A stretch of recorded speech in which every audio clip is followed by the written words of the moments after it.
dans le cadre de Capital Innovation sur le parquet de la Caisse de dépôt pour le Forum international d'investissement de Montréal 2012 avec Sabin Boily, le PDG de Gestion Valeo. Donc, Sabin, première chose, merci beaucoup pour votre support pour l'événement. C'est très apprécié. C'est plutôt à nous de vous remercier d'avoir été co-organisateur avec nous de cet événement-là. Parfait, bien, je vous remercie beaucoup. Puis, dans le fond, je pense qu'on pourrait commencer à parler un peu au niveau de l'innovation. Vous êtes un acteur important de l'innovation au Québec avec Gestion Valeo, avec votre implication au sein de l'ETS puis du quartier de l'innovation. Peut-être élaborer un peu là-dessus puis nous parler de vos merveilleux projets dans ce niveau.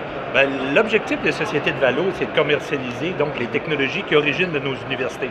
Dans le cas de Gestion Valeo, c'est 7 universités, 6 de réseau de l'UQ et l'Université de Concordia. Donc, notre rôle traditionnel, c'est de prendre des technologies universitaires et les amener au marché. Mais en tant qu'entrepreneur, nous, ce qu'on aime, c'est d'être à l'écoute du marché, mais aussi donc faire des liens université-entreprise, mais je vais dire bidirectionnel. Un forum comme aujourd'hui nous permet de nous rapprocher, oui, des entreprises, mais également du monde financier. Exactement. Donc, ça cadre. C'est un match parfait. Parfait avec la mission de Valeo et des sociétés de valorisation de nos partenaires universitaires.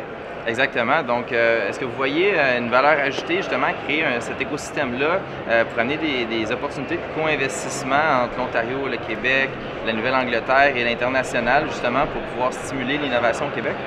Nous, notre rôle ou la chance qu'on a, c'est d'avoir des technologies de portée mondiale. Ouais. Donc, évidemment, dans notre mandat, c'est d'essayer de promouvoir les technologies au Québec, au Canada et dans le monde. Si on est capable d'amener chez nous des investisseurs, oui, du Québec, oui, de l'Ontario, mais aussi des États-Unis ou du reste du monde, puis de créer de la valeur ou de créer de la prospérité au Québec à partir de nos technologies et d'exporter ces produits-là et d'importer de l'argent ici, c'est sûr qu'il y a de plus-value et pour Valeo et pour nos technologies. Est-ce que vous voyez que les entreprises innovantes qui sortent des universités, que vous valorisez, est-ce que s'établir dans le nouveau quartier d'innovation, justement, que M. Beauchamp nous parlait aujourd'hui dans le cadre de la conférence, est-ce que c'est quelque chose qui va créer de la valeur pour ces entreprises-là? Vous parliez tout à l'heure d'un système d'innovation.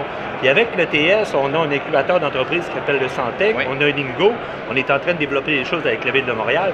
Donc, pour Valeo et nos entreprises, si on peut commencer avec des entreprises qui originent de l'ETS, il faut toutes les étapes du système d'innovation. C'est un, comment dire, excusez mon anglais, un win-win-win process. Donc, c'est extrêmement intéressant pour nous, effectivement. Puis, en termes d'exemples concrets, pouvez-vous me donner une entreprise que vous avez pris, que vous avez valorisée et puis qui a eu un beau succès?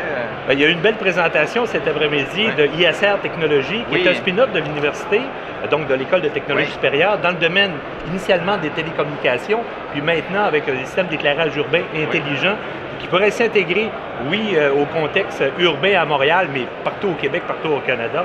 C'est une belle évolution d'une technologie universitaire qui est rendue sur le marché. Puis, un mot de la fin, est-ce que vous avez un commentaire, un word of wisdom de M. Sabin Boily? Oui, j'espère qu'il va y avoir une édition 2013, 2014, 2015 et pour qu'on va pouvoir attirer des nouveaux investissements au Québec, tant des investissements financiers que des nouvelles entreprises, dans le but de créer de la prospérité économique au Québec et au Canada. C'est parfait. Fait qu'on va commencer dès maintenant, puis on va aller se joindre au cocktail et s'assurer qu'on va avoir plusieurs décisions dans les années à venir. Avec plaisir. Merci. Je vous remercie beaucoup. Bonne fin de journée. Bonne fin de journée.